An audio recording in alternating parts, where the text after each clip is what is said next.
8. She ceased her narrative, and when he made no immediate comment, she thought at first that the story had put him to sleep. She began to drowse herself when he asked, "That's all?" "Yes, that's all. It's very late." He was rolling another cigarette.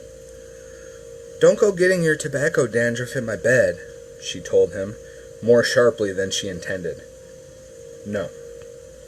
Silence again. The tip of his cigarette winked off and on.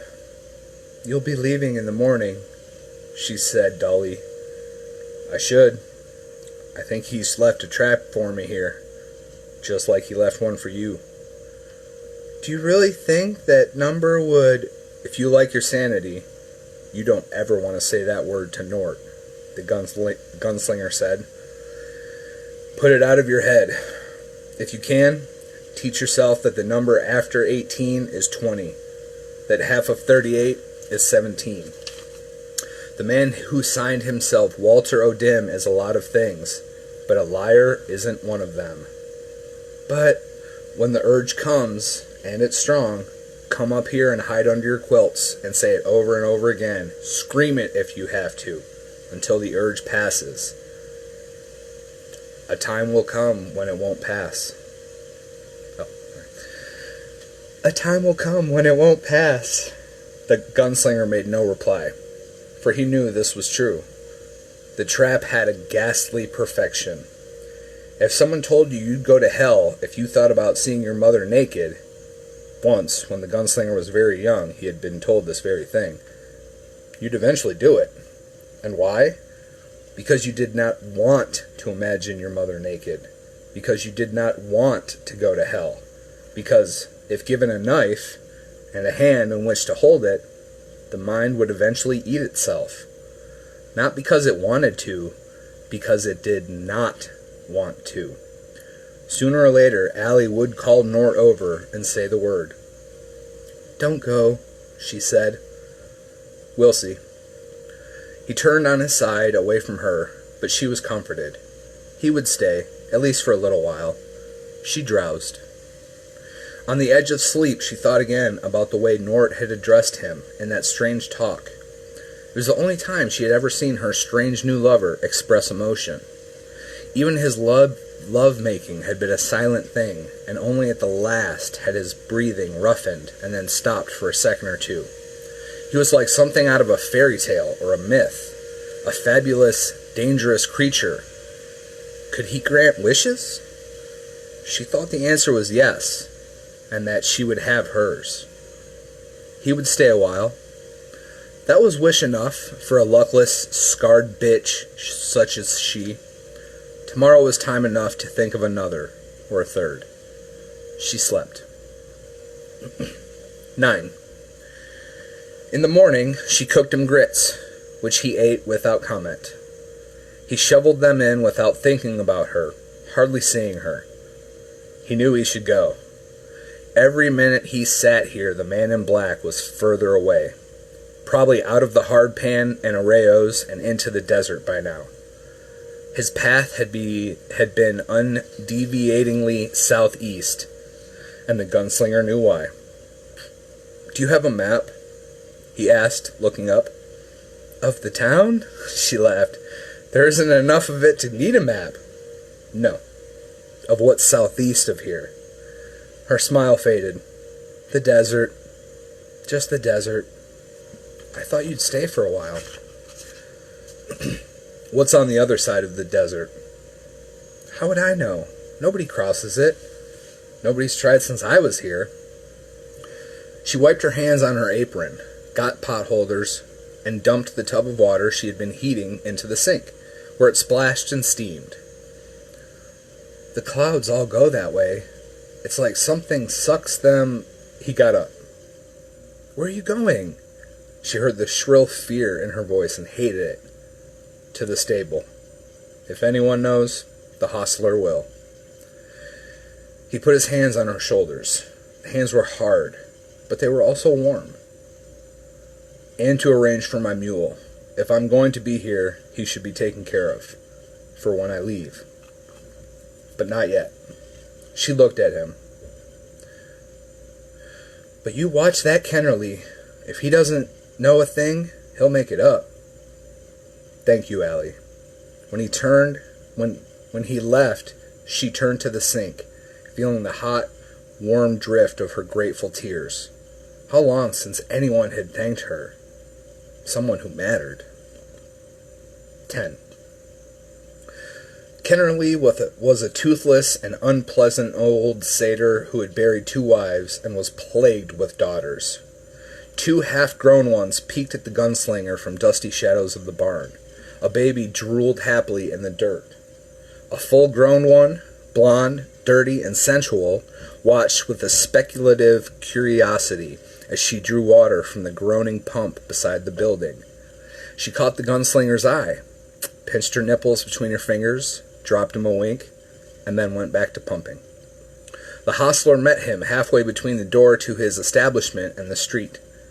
His manner vacillated between a kind of hateful hostility and craven fawning. "It's been cared for, never fear at," he said, and before the gunslinger could reply, Kennerly turned on his daughter with his fist up, a desperate, scrawny rooster of a man. "You get in, Subi! You get right the hell in!" Subi began to drag her bucket sullenly toward the shack appended to the barn. "You meant my mule," the gunslinger said. "Yes, I ain't seen no mule in quite a time, especially one that looks as threaded as yours. It's 4 legs." His face squinched together alarmingly in an expression meant to convey either extreme pain or the notion that a joke had been made. The gunslinger assumed it was the latter, although he had little or no sense of humor himself. "Time was they used to grow up wild for want of 'em," Kennerly continued, "but the world has moved on. Ain't seen nothing but a few muty oxen and the coach horses and—" "Subi, I'll will you, for God!" "I don't bite," the gunslinger said pleasantly. Kennerly cringed and grinned. The gunslinger saw the murder in his eyes quite clearly, and although he did not fear it, he marked it as a man might mark a page in a book, one that contained potentially valuable instructions. "It ain't God. It ain't you. Gods, no, it ain't you." He grinned loosely. "She just naturally gawky. She got a devil. She wild." His eyes darkened. "It's coming to last times, mister. You know how it says in the book. Children won't obey their parents, and a plague will be visited on the multitudes.